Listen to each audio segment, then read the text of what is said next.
ही कथा व.पु. काळे यांच्या बाई बायको आणि कॅलेंडर या पुस्तकातील आहे. या कथेचं नाव सुद्धा बाई बायको आणि कॅलेंडर आहे. एक दिवशी मी चिमनच्या घरी गेलो असता त्याचा घरातील भिंतीवरचे कॅलेंडर बघितलं. त्या कॅलेंडरवरची एक रूपवान मोहक युवती पाहून माझा तर तिच्यावर जीवच जडला होता.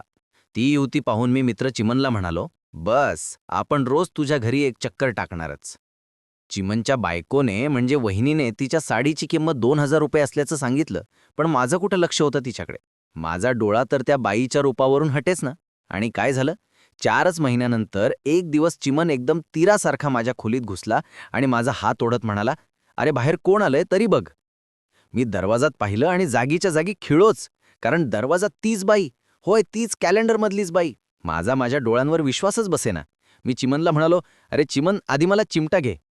चिमनने सणसणून चिमटा घेतला आणि मग हसून म्हणाला, मला माहीत होतं तुला हे सगळं खोटंच वाटणार म्हणून मुद्दामून तिला तुझ्याकडे दाखवायला आणली. मी गोंधळून विचारलं, चिमन हे कसं घडलं? तो डोळे मिचकावत म्हणाला, अरे बायको माहेरी पुण्याला गेली होती. मी कळवळून परमेश्वराची प्रार्थना केली की जगातील कोणतंही सौंदर्य नको, पण ही कॅलेंडरमधली बाई फक्त एकदाच जिवंत होऊ दे. आणि काय आश्चर्य, परवा पहाटे 5 वाजता ती कॅलेंडरमधून बाहेर आली. हो, चक्क ती सकाळी मला अंथरुण्यात भेटली. मग काय, तो दिवस ऑफिसला सुट्टी, काम नाही की काही नाही. मी आपल्या आगतिकपणे त्याला विचारलं, काय केलंस रे 2 दिवस? तो मला म्हणाला, अरे असा अरसिकसारखा काय विचारतोस? एखादा माणूस 2 दिवस काय करणार? मग सगळी हकीकत सांगून निघून गेला.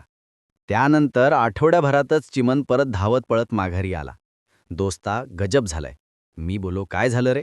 मग तो सांगायला लागला, एके दिवशी हॉटेलमध्ये बायकोच्या भामाने तिला पाहिलं आणि बातमी बायकोपर्यंत पोहोचली. बायको सकाळी पहाटे 5:30लाच घरी हजर. मग काय केलंस रे? मग काय, ती माझ्या कुशीत झोपली होती. कडी वाजल्याचं ऐकताच ती विजेच्या वेगाने उठली आणि जशी कॅलेंडरमधून बाहेर आली तशी आतमध्ये गेली.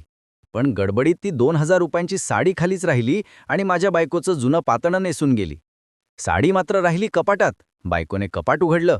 तिला ट्रान्झिस्टर आणि ती साडी मिळाली, जी पॅरिसवरून मागवलेली 2,000 रुपयांची साडी होती, जिच्यावर तिच्या पहिल्यापासूनच जीव जडला होता.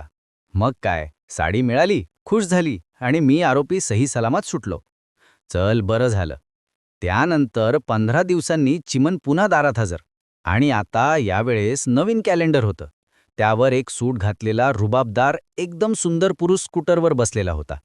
चिमन मला म्हणाला, मी चाललोय आता 8 दिवस फिरतीवर, पण हे कॅलेंडर सांभाळून ठेव. मला ही स्कूटर पण नकोय आणि हे सूट असलेलं कापड पण नकोय, कारण संस्कृतीपेक्षा बाकी कुठल्याच गोष्टी मोठ्या नाहीत. काय, समजलं की नाही?